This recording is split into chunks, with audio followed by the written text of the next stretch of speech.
ঘটনা লিখেছেন সৌম্য দেবনাথ। তিনি যেভাবে ঘটনাটি লিখে পাঠিয়েছেন ঠিক সেভাবেই পড়ে আমি প্রত্যেককে শোনাচ্ছি। তিনি লিখেছেন, হ্যালো দাদা, কেমন আছেন? আশা করি আপনি ভালো আছেন। দাদা, আমি চিতপুর থেকে ঘটনা লিখছি। এই ঘটনাটি আমাদের চিতপুরের ঘটনা। আমি এই ঘটনাটি আমার বাবার মুখে অনেক বছর আগে শুনেছিলাম। তোমায় ঘটনাটি লিখে পাঠালাম দাদা। যদি ঘটনাটি সবাইকে পড়ে শোনানোর মতো বলে মনে হয় তাহলে তুমি তোমার সুন্দর কণ্ঠে ঘটনাটি পড়ে সকলকে শুনিও। কলকাতার চিতপুর রোডের একটি বহু পুরানো ব্রিটিশ আমলের বাড়ি নিয়ে নানান কাহিনী শোনা যেত। স্থানীয়রা একে ভূতের বাড়ি বা খুন হওয়া বাড়ি বলে চিনত। কথিত আছে ব্রিটিশ শাসনের শেষ দিকে এই বাড়িতে এক নৃশংস হত্যাকাণ্ড ঘটেছিল, যেখানে একটি ব্রিটিশ পরিবারকে নির্মমভাবে খুন করা হয়েছিল। তারপর থেকে এই বাড়িতে কোনো মানুষ স্থায়ীভাবে থাকতে পারেনি। বাড়িটি বছরের পর বছর পরিত্যক্ত হয়ে পড়ে আছে এবং রাতের বেলা কেউ এর কাছে ঘেঁষতেও সাহস করে না। ঘটনায় আসা যাক। 1985 সালের শীতের সন্ধ্যায় তিন বন্ধু, যাদের নাম ছিল রাহুল, অয়ন এবং সুমন, এরা তিনজন সাহস প্রমাণ করতে এবং গল্পের সত্যতা খুঁজতে সিদ্ধান্ত নেয় ওই ভূতের বাড়ি মানে খুন হওয়া বাড়িতে যাওয়ার। তাদের মনে হয়েছিল এসব ভূত প্রেতের গল্প নিছক গুজব ছাড়া আর কিছুই নয়। তারা সঙ্গে নিয়েছিল একটি লণ্ঠন, একটি পুরানো টর্চ এবং কিছু বিস্কুট। রাত প্রায় 11টা নাগাদ তারা বাড়িতে প্রবেশ করে। ভেতরে ঢুকতেই তারা দেখে ধুলো জমা মেঝেতে আর মাকড়সার জাল চারিদিকে ভরে আছে। বাড়িটার ভেতর থেকে একটা ভেজা আর পচা দুর্গন্ধ বের হচ্ছে। চারপাশের পরিবেশ এক অদ্ভুত নীরবতায় আচ্ছন্ন। তারা তিনজন বাড়িটিতে ঢুকে সব কটা বন্ধ পড়ে থাকা ঘর ভালো করে ঘুরে দেখে এবং একটা ঘরে গিয়ে তারা তিনজন একসাথে বসে অপেক্ষা করতে শুরু করে সত্যতা খুঁজে পাওয়ার। বেশ অনেকক্ষণ কিছুই হয় না, সবকিছু স্বাভাবিক থাকে। কিন্তু 1 ঘন্টা পরে, মানে ঠিক 1 ঘন্টা পর রাত 12টা নাগাদ বাড়িটির একটি বন্ধ ঘরের ভেতর থেকে হঠাৎ একটি মৃদু নারী কণ্ঠে কারো কান্নার আওয়াজ ভেসে আসে। ওই তিনজন বন্ধু, তারা সবাই ওই আওয়াজে ভয় পেলেও কৌতূহল সামলাতে না পেরে শব্দের উৎস খুঁজতে এগিয়ে যায়। যে ঘর থেকে কান্নার আওয়াজটা আসছিল তারা সেই ঘরের দরজাটি ধাক্কা দিয়ে খোলে। তারা ঘরটি খুলতেই প্রথমে দেখে ঘরটির ভেতরে ধুলো এবং আবর্জনায় ভর্তি। ঘরের একটা কোণায় পুরনো ধরনের একটা কাঠের চেয়ার রাখা আর আরেকটা কোণায় একটা বড় আয়না রাখা, যেটা ময়লায় ঢাকা পড়ে গিয়েছে। কিছুক্ষণের জন্য ঘরটি একেবারে শান্ত ছিল, কিন্তু কিছুক্ষণ পর হঠাৎ সেই ঘরে রাখা চেয়ারটি আচমকাভাবে নড়তে শুরু করে। ওই ঘরে যে বড় আয়নাটি ছিল তাতে ভেসে ওঠে একটা নারীর অদ্ভুত ছবি। সবাই দেখে রক্তাক্ত শরীরে একটি শাড়ি পরা, চোখে প্রচণ্ড ক্রোধ নিয়ে একটি নারীর মূর্তি সেই আয়নার মধ্যে দেখা যাচ্ছে। কিন্তু আসল কথা হলো, আয়নাতে সেই নারীকে দেখা গেলেও ঘরের ভেতরে তারা কাউকেই দেখতে পাচ্ছিল না। আয়নার ভেতরে সেই নারীটি, তার চোখ যেন সরাসরি তাদের দিকেই তাকিয়ে এক দৃষ্টিতে দেখছিল। এরপর তারা তিনজনেই আতঙ্কে দরজার দিকে ছুটতে শুরু করে, কিন্তু ঠিক তখনই ঘরের দরজাটি একটা বিকট শব্দে নিজের থেকেই বন্ধ হয়ে যায়। যেই কান্নার আওয়াজটা এতক্ষণ খুব আস্তে শোনা যাচ্ছিল, সেই কান্নার আওয়াজটা ঘরের একটা কোণ থেকে ভীষণ জোরে ভেসে আসতে শুরু করে। ওই তিন বন্ধু, তারা ভয়ে একেবারে কাঁপাকাঁপি শুরু করে দেয়। তারা ওই ঘর থেকে বের হবার কোনো রাস্তা খুঁজে পাচ্ছিল না। শেষমেশ চিৎকার করে তারা বলে ওঠে, আমাদের যেতে দাও, যেতে দাও আমাদের এখান থেকে, আমরা এখানে কারো ক্ষতি করতে আসিনি। ঠিক তখনই অস্পষ্টভাবে একটা নারী কণ্ঠে কে যেন বলে ওঠে, তোরা সবাই মারা পড়বি, কেউ বাঁচবি না আমার হাত থেকে। এই কথা শুনে ওই 3 বন্ধুর পায়ের তলা থেকে মাটি একেবারে কেঁপে ওঠে এবং একই সঙ্গে ঘরের আবহাওয়াটা ভীষণ ভারী হতে শুরু করে। তারা 3 জনেই বুঝে গিয়েছিল যে এই বাড়ি থেকে তারা আর বের হতে পারবে না, তাদের মৃত্যু এখানেই। তারা ভয়ে ভীষণ কান্নাকাটি করছিল এবং একজন বন্ধু, যার নাম ছিল রাহুল, সে মনে মনে ভেবেছিল ভয় পেয়ে একটা অতৃপ্ত আত্মার হাতে মরার চেয়ে নিজেকেই নিজে শেষ করে দেওয়াটাই বেশি ভালো হবে। এই ভেবে সে নিজের মাথাটা দেয়ালে ঠুকতে শুরু করে। পরে তার বন্ধুরা তারা সবাই মিলে তাকে ধরে এবং সেই দেয়ালে মাথা ঠোকার থেকে বাঁচায়। তো যাই হোক, কিছুক্ষণ পরে তারা দেখে ঘরের ঠিক মাঝখানে ভয়ানক চেহারার একটা নারী, যেটা কিনা ছায়ার মতো দেখতে লাগছিল, সেই নারী মূর্তিটি তাদের সামনে দাঁড়িয়ে আছে। তার গায়ের শাড়িটা সম্পূর্ণ রক্তে ভেজা, চোখ দুটো গভীর লাল, আর মুখে ছিল একটা বিকৃত হাসি। তার লম্বা কালো চুল মেঝে অবধি ঝুলছিল এবং সে এমনভাবে তাদের দিকে তাকিয়েছিল যেন শিকারকে আক্রমণ করার জন্য প্রস্তুত সে। এই দৃশ্য দেখে তারা 3 জনেই শেষমেশ ওই ঘরের দরজাটি তাদের সমস্ত শক্তিকে কাজে লাগিয়ে ধাক্কাতে শুরু করে এবং অনেক চেষ্টার পর সেটি ভেঙে তারা বাইরে বের হয়। তাদের চিৎকার এবং কান্না শুনে স্থানীয় কয়েকজন তাদের কাছে ছুটে আসে এবং ওই 3 জন তখনই ঘটনার বিস্তারিত সবাইকে জানায়। পরদিন সকালে পুলিশ ওই বাড়িটি ভালো করে তদন্ত করে। তারা ঘরে কিছুই খুঁজে পায়নি, তবে ওই ঘরে যে আয়নাটি রাখা ছিল, ওই আয়নার চারপাশে অদ্ভুত লাল রঙের একটা দাগ পুলিশ দেখতে পায়, যা কোনোভাবেই ব্যাখ্যা করা সম্ভব হয়নি। এই ঘটনার পর সুমন নামের ছেলেটি এতটাই মানসিকভাবে আঘাত পায় যে তাকে হাসপাতালে ভর্তি করতে হয়। রাহুল এবং অয়ন নামের ছেলেটি, তারা দীর্ঘদিন ধরে দুঃস্বপ্নে ভুগেছিল এই ঘটনার পরে। ওই বাড়িটি আজও পরিত্যক্ত অবস্থায় পড়ে আছে। কোনো প্রমোটার বা কোনো সংস্থা দ্বারা এই বাড়িটা আজও কেউ ভাঙতে পারেনি। স্থানীয়দের বিশ্বাস ওই ব্রিটিশ মহিলার অশান্ত আত্মা এখনো সেখানে উপস্থিত। এই ছিল দাদা আমার ঘটনা। চলে যাব নেক্সট ঘটনায়। ঘটনা লিখেছেন সুজাতা চ্যাটার্জি বাগচি। তিনি যেভাবে ঘটনাটি লিখে পাঠিয়েছেন ঠিক সেইভাবেই পড়ে আমি প্রত্যেকটা মানুষকে শোনাচ্ছি। তিনি লিখেছেন, দাদা, এই ঘটনাটা আমার জীবনে ঘটে যাওয়া একদম সত্য ঘটনা। অনেক বছর আগের ঘটনা এটা। তখন আমি ক্লাস 8-এ পড়ি। ছোট থেকেই আমি পড়াশোনা করতে খুবই ভালোবাসতাম। আমার কাছে পড়ার কোনো সময় ছিল না। আমি যখন তখন বই নিয়ে বসে পড়তাম পড়তে। এমনও হয়েছে হঠাৎ ঘুম ভেঙে গিয়ে ঘড়ি না দেখেই বই নিয়ে বসে পড়তাম। এর জন্য অনেক বকা খেতে হয়েছে আমাকে। আমি খুব অন্ধকার থাকতে থাকতেই বিছানা থেকে উঠে বই নিয়ে সামনের বারান্দায় বসে পড়তাম।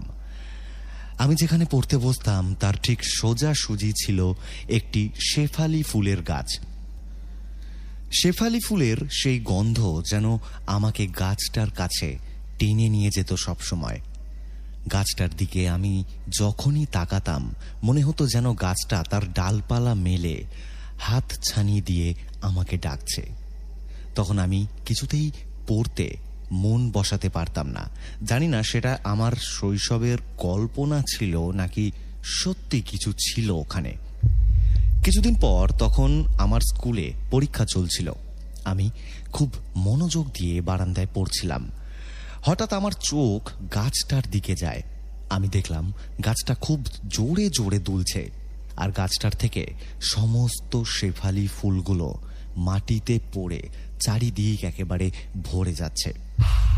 আমি ভাবলাম কেউ হয়তো গাছটাকে ঝাঁকা দিয়ে সব ফুলগুলো নিয়ে যাচ্ছে কুড়িয়ে। কিন্তু তখন সবে ভোর হয়েছে। অত ভোরে কেউ তখনও ওঠেনি ঘুম থেকে। আমি আবারও ভাবলাম হয়তো এবারও এটা আমার মনেরই ভুল ছিল, হয়তো ভুলভাল কিছু একটা দেখেছি আমি। আস্তে আস্তে আকাশ পরিষ্কার হলো আর সূর্যের উদয় হলো। আমি গুটি গুটি পায়ে গাছটার দিকে এগিয়ে গেলাম। সেখানে গিয়ে দেখলাম মাত্র 2-3টে ফুল মাটিতে পড়ে আছে, কিন্তু আমি তার কিছুক্ষণ আগেই সচক্ষে দেখেছিলাম গাছটার নিচে সাদা ফুল পড়ে একেবারে জায়গাটা ভরে গিয়েছে। তখন ব্যাপারটা আমি কাউকে আর জানালাম না, ভয় ভেবেছিলাম যদি এই কথা জানানোর পর আমাকে আর বারান্দায় পড়তে না দেয় আমার বাড়ির লোক, এই ভেবে আমি ব্যাপারটা কাউকে জানাইনি। তো যাই হোক, হঠাৎ একদিন রাতে আমি তখন ঘুমাচ্ছিলাম, হঠাৎ আমি শুনতে পেলাম কেউ যেন আমার নাম ধরে বাইরে থেকে আমাকে ডাকছে। ঘড়ির কাঁটায় তখন রাত 3টের মতো বাজে। ওই ডাক শুনে আমি ধর্মর করে বিছানা থেকে উঠে অঘরে আমার ঘরের দরজা খুলে বাইরে বেরিয়ে যাই। আর হঠাৎ আমি ওই শেফালি ফুলের গাছটার কাছে গিয়ে ফুল তুলতে শুরু করি। হুঁশ আসতেই আমি দেখলাম চারিদিক একেবারে ফুলে ছড়াছড়ি হয়ে রয়েছে।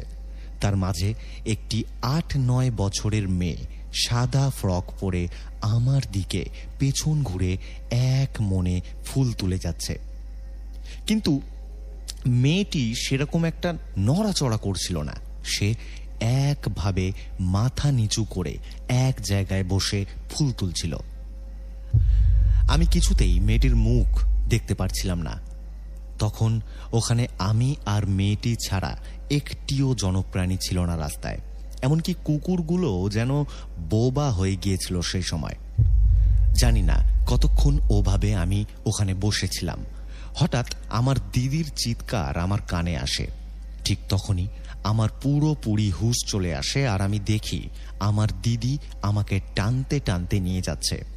আমার দিদি আমায় বলে, জানিস এখন রাত কয়টা বাজে? এই বলে আমার দিদি আমাকে ঘরের ভেতরে নিয়ে যায়। ঘরে যাওয়ার সময় ওই মেয়েটিকে আমি আর দেখতে পাইনি। সেদিন যদি আমার দিদি আমাকে না ডাকতো তাহলে জানি না আমার কি হতো। একসময় ভাবি সত্যি কি এরকম কিছু আছে নাকি সবই কাল্পনিক, কিন্তু নিজের চোখে যেটা দেখেছি সেটাকে তো আর অবিশ্বাস করা যায় না, তাই না? এই ছিল দাদা আমার ঘটনা। এই ছিল দ্বিতীয় ঘটনা। চলে যাব তৃতীয় ঘটনায়। ঘটনা লিখেছে আরিশা। আরিশা ঢাকা শহর থেকে ঘটনা লিখেছেন এবং যেভাবে ঘটনাটি লিখে আমাকে পাঠানো হয়েছে ঠিক সেইভাবেই আমি পড়ে প্রত্যেককে শোনাচ্ছি। তিনি লিখেছেন, ভাইয়া আসসালামু আলাইকুম, আশা করছি আপনি ভালো আছেন এবং সুস্থ আছেন। আল্লাহর কাছে দোয়া করি আপনি এভাবেই আমাদের ভূতের ঘটনা শুনিয়ে যান। ভাইয়া, আজ একটি সত্য ঘটনা আপনাকে লিখে পাঠালাম। যদি ঘটনাটি ভালো লাগে তাহলে পড়ে শোনানোর অনুরোধ রইল। আমাদের গ্রামটা বেশ সুনসান আর নিরিবিলি ছিল। গাছগাছালিতে ভরপুর হওয়াতে সূর্যের আলো খুব একটা প্রবেশ করত না। দিনের বেলাতেও কেমন যেন গা ছমছমে পরিবেশ থাকত। ঘটনাগুলো আমার নিজের সাথে ঘটে যাওয়া ঘটনা। মূল ঘটনায় আসা যাক। প্রথম ঘটনা, আমার দাদুর বাড়িটা ছিল বিশাল বড়, প্রায় 34 শতক জমির উপরে। আমাদের আশেপাশে তেমন কোনো বাসা ছিল না। যা দু একটা বাড়ি ছিল সেগুলো অনেক দূরে দূরে অবস্থিত ছিল। আমাদের বাড়ির চারপাশে ছিল বিশাল বড় বড় গাছ আর 3টে বড় পুকুর দিয়ে ঘেরা। বেশি গাছগাছালি থাকায় আমাদের বাসায় তেমন একটা আলো প্রবেশ করত না, আর পরিবেশটাও সবসময় একটা গা ছমছমে পরিবেশ হয়ে থাকত। আমাদের বাসায় তেমন কোনো সদস্য ছিল না, শুধু আমার দাদু, দাদি, আমার ছোট ফুফু আর আমার মেজো চাচি থাকতেন। বাকিরা চাকরির সুবাদে বাড়ির বাইরে থাকতেন। তখন ছিল শীতকাল। আমার মেজো চাচি ছিলেন ভরা মাসের গর্ভবতী। এমনই এক মধ্যরাতে আমার চাচির পেটে ভীষণ ব্যথা ওঠে। তিনি একটা মেয়ে সন্তান জন্ম দেন। কয়েকদিন পর আমার দাদি আর আমার ছোট ফুফু বাচ্চাটিকে বাইরে উঠানে নিয়ে গিয়ে পরিষ্কার পরিচ্ছন্ন করে দিচ্ছিলেন। আমিও তাদের সাথে বাড়ির বাইরেই দাঁড়িয়েছিলাম। ঠিক তখনই হঠাৎ আমার চোখ থেমে যায় পুকুরের পাশে থাকা লেবু গাছের তলায় একটা অবয়বের দিকে। অবয়বটি ছিল একদম কুচকুচে কালো। মানুষের মতো হাত পায়ের গঠনও ছিল, কিন্তু চেহারাটা দেখা যাচ্ছিল না। যেহেতু সেদিন পূর্ণিমার রাত ছিল, তাই আমি স্পষ্ট দেখতে পেয়েছিলাম অবয়বটিকে। সে এক দৃষ্টিতে দাঁড়িয়েছিল আর মনে হচ্ছিল সে যেন আমার দিকেই তাকিয়ে রয়েছে। আমি তখন ছোট ছিলাম, তেমন বুঝতাম না যে ওটা কি, তাই আমিও এক দৃষ্টিতে সেটার দিকেই তাকিয়েছিলাম। হঠাৎ করে অবয়বটি আমাকে তার হাত দিয়ে ইশারা করে কাছে ডাকতে শুরু করে। তখন আমি আমার ছোট ফুফিকে জড়িয়ে ধরে বলি যে, ফুফি, ওইটা ওখানে কি দাঁড়িয়ে আছে? আমাদের দিকে তাকিয়ে আছেই বা কেন? ওটা আমাকে ইশারা করে কেন ডাকছে সেই অবয়বটি? আমার ফুফি সে তখন আমাকে বলেন যে কোথায় কে দাঁড়িয়ে আছে সেটা আমাকে দেখা। আমি আঙুলের ইশারায় দেখিয়ে দিলাম, কিন্তু তারা তাকে দেখতে পাচ্ছিল না। ঠিক তখনই আমার ফুফির হাতে থাকা ছোট বাচ্চাটা অনেক জোরে জোরে কান্না শুরু করে। তখন আমার দাদি আর ফুফু আমাদের নিয়ে ঘরে চলে গেলেন। ঘরে গিয়ে আমার দাদি দোয়া দুরুদ পড়তে শুরু করে আর আমাদের দুজনের গায়ে ফু দেয়। আমার দাদি 5 ওয়াক্তের নামাজ পড়তেন, তাই একটু একটু ঝাড়ফুঁকও জানতেন। সেদিন রাতে আমার গা কেঁপে ভীষণ জ্বর আসে এবং বেশ কয়েকদিন আমি অসুস্থ ছিলাম। পরে এক হুজুর এসে আমাকে ঝাড়ফুঁক করেন, তারপর আমি আস্তে আস্তে সুস্থ হয়ে উঠি। এখানে ঘটনাটার শেষ নয়, এই ঘটনাটার শুরু এখান থেকেই। পরের ঘটনাটা বলি। ওই ঘটনার পর আমার নানু আমাকে নিয়ে আসেন। বলে রাখা ভালো, আমার বাবা মা চাকরির সুবাদে বাইরে থাকতেন, তাই আমি দাদুর বাড়ি এবং নানুর বাড়ি এই দুটি জায়গায় থাকতাম। আমার নানুর বাড়ি ছিল শহরের ভেতরে। তো এইভাবে কিছুদিন ভালোই কেটে যায়। একদিন নানু কাজের সুবাদে অনেক দূরে একটা জায়গায় যান। বাসায় আসতে অনেক রাত হয়। এদিকে আমার নানি তরকারি রান্না করবেন, কিন্তু ঘরে কোনো বাজার নেই, তাই নানি আমাকে বাজারে পাঠান ডিম নিয়ে আসার জন্য। তখন রাত প্রায় 8টার কাছাকাছি। আমার নানুর বাড়ি থেকে আমাদের ওই এলাকার বাজারে যাওয়ার দুটি রাস্তা ছিল। একটা রাস্তা মেইন রোড দিয়ে 10 মিনিট হাঁটলেই বাজার, বিপরীত রাস্তাটা ছিল একটা বড় জমি পার হয়ে তারপরে বাজার। তো নানি আমাকে ওই বড় জমির রাস্তাটা দিয়ে বাজারে নিয়ে যাওয়ার জন্য বাড়ি থেকে বের হয়। লোকমুখে শোনা যেত ওই জমিটা নাকি ভালো ছিল না, অনেক খারাপ কিছু সেখানে থাকতো, এটা নাকি অনেকেই দেখেছে। যেহেতু আমার রাশি ভালো না, তাই নানিও আমার সাথে যান ওই জমির মাঝ দিয়ে।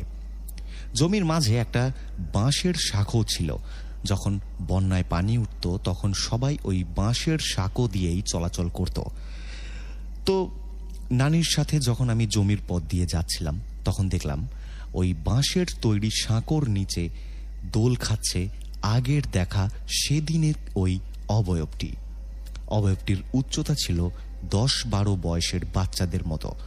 আমি অনেকক্ষণ ওইদিকে তাকিয়ে থাকার পর নানিকে বললাম, নানি, এত রাতে ওইখানে কালো এটা কি দোল খাচ্ছে? নানি বললেন, কোথায় কি দোল খাচ্ছে দেখা। এরপর আমি আঙুল ইশারা করে দেখালাম, বললাম, ওই যে দেখো, দোলনায় কি একটা দোল খাচ্ছে। কিন্তু নানি কিছু দেখতে পেলেন না, তবে কিছু একটা আন্দাজ করে আমাকে তার বুকের সাথে চেপে ধরে দৌড়ে বাসায় নিয়ে আসলেন। আমার আর ডিম কেনা হলো না। তারপর সেদিন আবার আগের মতো আমার জ্বর আসলো। পরে নানু এসে সবকিছু শুনে আমাকে একটা বড় মাওলানার কাছে নিয়ে যায়। তিনি ঝাড়ফুঁক করে আমাকে বড় একটা তাবিজ দেয় আর বলেন, সাবধানে রাখতে তাবিজটা, এটা যেন হারিয়ে না যায়। ওখান থেকে বাসায় আসার 2 দিন পরেই আমার গলা থেকে হঠাৎ সেই তাবিজটা উধাও হয়ে যায়। পরে অনেক খোঁজাখুঁজি করেও আর পাওয়া যায় না ওটা। সেদিন বিকালে আমি নানির সামনে বসে খেলা করছিলাম। ঠিক সেই সময় আম্মু ফোন দিয়ে আমার নানিকে বললেন, আমি কোথায়, মানে আরিশা কোথায়, এটা জিজ্ঞাসা করলেন। নানি বললেন, আরিশা তো আমার সামনে বসেই খেলা করছে। তখন আম্মু বললেন, তাহলে আমার সামনে বসে মাংস খাচ্ছে কে? আম্মু নানিকে বললেন, আমি অফিস থেকে এসে রুম খুলে দেখলাম আরিশা মেঝেতে বসে মাংস চিবিয়ে খাচ্ছে। পরে আমার আসার আওয়াজ শুনে আরিশার মতো দেখতে ওই জিনিসটা একটা অট্টহাসি দিয়ে রুম থেকে বেরিয়ে উধাও হয়ে যায়। এরপর সবাই বুঝতে পারে ওটা কি ছিল। মাঝে মাঝে নাকি আমাকে খুঁজে পাওয়া যেত না, আবার হঠাৎ করেই আমাকে একসাথে 2 জায়গায় দেখতে পাওয়া যেত। তো এসব দেখে অতিষ্ঠ হয়ে আমার বাবা মা আমাকে একজন মাওলানার কাছে নিয়ে যান। উনি আমাদের ওই এলাকার অনেক বড় একজন মাওলানা ছিলেন। ওখানে যাওয়ার পর উনি যা বললেন তা শুনতে আমার বাবা মা মোটেও প্রস্তুত ছিল না। উনি বলা শুরু করলেন। উনি বললেন, আমার মা যখন 8 মাসের গর্ভবতী ছিলেন তখন আমার দাদুর বাড়ির সবাই মিলে একটা বিয়ের অনুষ্ঠানে যায়। বিয়েটা ছিল আমার বাবার ফুফাতো বোনের। বিয়ে শেষ হতে হতে অনেক রাত হয়ে যায়, আর আমার মায়ের শরীরটাও বেশি ভালো না থাকায় মা তাড়াতাড়ি বাসায় ফিরে আসতে চায়। তো আমার দাদুর এক বোন আমার মাকে নিয়ে বাসায় ফিরে আসার উদ্দেশ্যে রওনা হয়। উনি তাড়াতাড়ি বাসায় ফিরে আসার জন্য শর্টকাট রাস্তা বেছে নেন। রাস্তাটি ছিল জঙ্গলের ভেতর দিয়ে, আর আমার মা ভরা মাসের গর্ভবতী ছিল। ওনারা আস্তে আস্তে সন্ধ্যা নেমে এসেছিল, আর জঙ্গলের ভিতরে ছিল একটা শিমুল গাছ। আমার মা কিছুটা হাঁপিয়ে পড়ায় ওই শিমুল গাছটার নিচে একটু বসে। ওইখান থেকেই ওই কালো ছায়ার নজর পড়ে আমার মায়ের ওপরে, মানে আমার ওপরে। যেহেতু সেই সময় আমি আমার মায়ের গর্ভে ছিলাম, তাই ওই জিনের নজর পড়েছিল আমার উপরে। আমি পেটে থাকা অবস্থায় সে আমার সঙ্গী হয়ে যায় এবং একটা বন্ধুর মতো সবসময় আমার সাথেই থাকে। আমার মনে আছে আমি ছোটবেলায় একটা বাচ্চার সাথে খেলতাম, যে হঠাৎ করেই মাঝের মধ্যে উধাও হয়ে যেত। আমার দাদুর আদা বাগান ছিল, সেখানে আমি একটা বাচ্চার সাথে খেলতাম, কিন্তু কেউ আসলে দেখতো আমি একাই খেলছি সেখানে, আর সেখানে কেউ নেই। সে নাকি বিভিন্ন সময় বিভিন্ন রূপ নিয়ে আসতো। ওই হুজুর জানায় এই জিনকে কেউ ছাড়াতে পারবে না। এই জিনটা ভালো জিন, আমার সাথে নাকি ভাই বোনের মতো থাকবে। ওই হুজুর আরও বললেন, যখন আমার 12 বছর বয়স হবে তখন নাকি সে নিজের থেকেই চলে যাবে। আমার 12 বছর বয়স হওয়ার পর থেকে আমি আর কখনো তাকে দেখিনি। এখনো কোনো তাবিজ বা ঝাড়ফুঁকের আশ্রয় আমাকে নিতে হয়নি। আলহামদুলিল্লাহ ভাইয়া, আমি এখন অনেক ভালো আছি। তবে আমার মনে হয় মাঝে মাঝে সে আমার কাছে আসে, আমি তার উপস্থিতি অনুভব করি, কিন্তু সে আমার কোনো ক্ষতি করে না। এই ছিল ভাইয়া আমার ঘটনা। এই ছিল আজকের এপিসোডের কিছু ঘটনা। কেমন লাগলো আজকের এপিসোড সবাই কমেন্ট করে জানিও। সবাই ভালো থেকো। আজকের মতো শুভরাত্রি।